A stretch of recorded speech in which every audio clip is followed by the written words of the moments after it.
आपण जर बघितलं तर मोठं हॉटेल या ठिकाणी आहे आणि या हॉटेल चे जे मालक आहेत ते देखील आपल्यासोबत आहे. रितेश पाटील सर, लोकमतमध्ये आपलं स्वागत.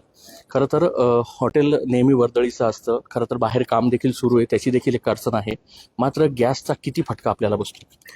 गॅसचा मेजर फटका बसतो आहे, कारण की आता माझे 2-3 रेस्टॉरंट्स आहे, पण ते आम्ही सगळे एकदम मिनिमम याच्यावर चालवतो आहे. अजून 1-2 दिवस रेस्टॉरंट्स चालतील मेनू श्रिंक करून, पण त्यानंतरही समजा गॅस अवेलेबल नाही झाला तर रेस्टॉरंट सगळे शटडाऊन करायला लागतील, जोपर्यंत गॅसचा सप्लाय सुरळीत होत नाही तोपर्यंत. खरं तर जे कमर्शियल गॅस होते ते पूर्वी 1200-1300 रुपयापर्यंत मिळायचे. आत्ता काय त्याचा भाव आहे? आणि तुम्ही जेव्हा एखाद्या डीलरला फोन करतात का मला गॅसची कमर्शियल टाकी हवी आहे, त्यावेळेस त्यांचं उत्तर काय राहतं? त्यांच्याकडनं वेळेवर पुरवठा येतो का त्यांच्याकडनं काही वेगळी उत्तरं सांगितली जातात? कारण की जी माहिती समोर येते आहे ती जी आखाती देशाकडनं जो गॅस येतो त्याचा पुरवठा कुठेतरी कमी झालेला आहे आणि त्याचा परिणाम इथे पाहायला मिळतोय. गॅसचे सध्याचे रेट तरी 1960 रुपये असा आहे, जो लास्ट आली होती टाकी ती. पण आम्ही जेवढ्याही डीलर्सला फोन करतोय ते म्हणतात की आम्हाला वरनच ऑर्डर आहे का कमर्शियल सिलेंडर्स द्यायचे नाहीये, फक्त डोमेस्टिकसाठी चालू ठेवायचे. त्याच्यामुळे कोणीही सिलेंडर देण्यात तयार नाही. तर जो काही पहिलेचा स्टॉक होता तोच आम्ही वापरतो आहे. त्याच्यातही आम्ही फक्त 20%च आमचा मेनू ठेवतो आहे, का जेणेकरून रेस्टॉरंट चालू राहील. पण अजून 2-3 दिवसात नाही मिळालं तर रेस्टॉरंट शटडाऊनच करायला लागेल.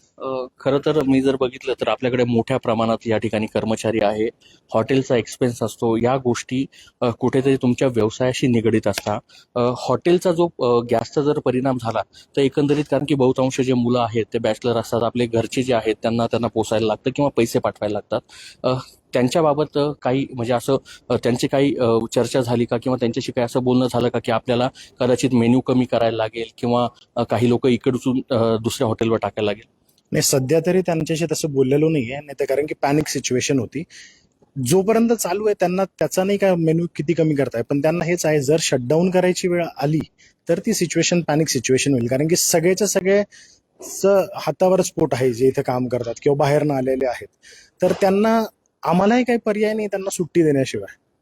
खरं तर हॉटेल लाईनमध्ये जर जे इलेक्ट्रॉनिक गॅजेट जे परदेशात वापरतात किंवा वेगवेगळ्या ठिकाणी जे आहेत ते वापरल्या जातात, तर आपल्या नाशिकमध्ये अशी काही व्यवस्था नाही आहे का तुम्ही इलेक्ट्रॉनिक गॅजेट जे आहे म्हणजे तुम्हाला गॅसवर डिपेंड न राहता तुम्ही इलेक्ट्रॉनिकवर डिपेंड राहाल, अशी काही व्यवस्था आहे? त्याच्यासाठी काही इंडक्शनवाल्या रेंज येतात, पण सध्या तरी त्या सगळ्या इम्पोर्टेड आहे. तर त्याचा जो मेंटेनन्स आहे किंवा खराब झालं तर अवेलेबिलिटी, त्या गोष्टींचे इश्यूज आहे, त्याच्यामुळे सध्या वापरत नाही येते. नक्कीच त्याला काही मेंटेनन्सचा असेल किंवा बाकीचा जरी इश्यू येत असला, मात्र सरकारकडे काही अशी एक उद्योजक म्हणून किंवा हॉटेल उद्योजक म्हणून आपली मागणी आहे का की काहीतरी याच्यावर उपाययोजना ज्या आहेत त्या करावा? कारण की एका हॉटेलवर जवळपास 25-50 लोकांचं कुटुंब जे आहे ते चालतं. सर्वच गोष्टींना मेंटेनन्स आपल्याला येतो. नाही, सध्या तरी सरकारकडनं मागणीपेक्षा आम्हीच त्याच्यावर वर्क करतो आहे, का आम्ही कसं सस्टेनेबिलिटी हे करू शकू. म्हणजे आता आमचाही तो हे चालूच आहे प्लॅनिंग, का इंडक्शनवर जावं, मग सोलरवर काही करता येईल का, त्याप्रमाणे मेनू कसं करता येईल. कारण की ही जे सिच्युएशन्स हे वारंवार येऊ शकतात, काही होऊ शकतात. मग आम्हीच त्याच्यावर आमचा प्लॅन करतोय, का आम्ही कसं सेल्फ सस्टेन होऊन जाऊ त्याच्यावर. खरं तर गॅसचा जो तुटवडा जरी तुम्हाला जाणवतोय तर याबाबत काही वेगळं तुम्ही काही उपाययोजना केल्यात का? म्हणजे तंदूरवर हाफ डन करणं किंवा काही मेन्यूमध्ये चेंजेस? सध्या तर आम्ही डिश पण तशाच प्रमोट करतो आहे, ज्या समजा टिक्का मसाला झाला जो तंदूरमध्ये डन होईल आणि गॅसचा थोडा वापर होईल. ज्याच्यानंतर ज्या गोष्टींना जास्त गॅस लागतोय, समजा नॉनव्हेजच्या काही गोष्टी, मटन आहे तर त्या आम्ही सध्या बंद केल्यात, का त्या नको वापरायला. ज्याला सगळ्यात कमी होईल तंदूरचा जास्तीत जास्त वापर करता येईल, अशा हिशोबाने आम्ही मेनू प्लॅनिंग केलंय, जे 2-4 दिवसापर्यंत उरलेल्या गॅसमध्येही आम्ही चालू शकू. नक्कीच. खरं तर जो काही गॅस शिल्लक आहे किंवा जो स्टॉक त्यांनी केलेला असेल, कारण की त्यांचे 2-3 रेस्टॉरंट आहे, त्या ठिकाणी देखील गॅस जो आहे त्याचा वापर होतो. मात्र हॉटेलमध्ये जो आहे तो शुकशुकाट पाहायला मिळतोय, कारण की जो मेन्यू आहे त्याच्यामध्ये कुठेतरी थोडाफार चेंजेस हा करावा लागतो. जे हाफ टन ज्याला म्हणतो ते तंदूरवर करायचं आणि उरलेली जी रेसिपी असेल ती तुम्हाला गॅसवर करायला लागते.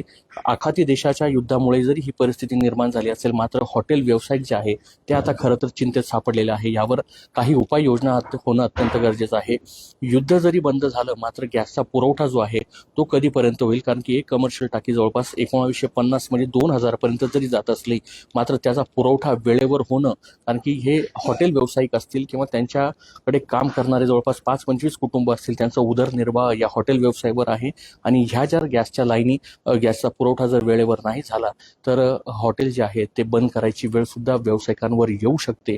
आणि जर आपण इलेक्ट्रॉनिक गॅजेटकडे वळालो तर त्या गॅजेटनुसार खरं तर त्याचं मेंटेनन्स असेल, त्याची इम्पोर्ट एक्सपोर्ट असेल, या वेगवेगळ्या जे चॅलेंज आहेत त्याला हॉटेल व्यावसायिकांना सामोरे जावं लागतं. त्यामुळे युद्धजन्य परिस्थिती कधी संपेल, गॅसचा पुरवठा कधी सुरळीत होईल हे पाहणं देखील तेवढंच महत्त्वाचं ठरणार आहे. मी किरण नाईक, लोकमत.com साठी नाशिक.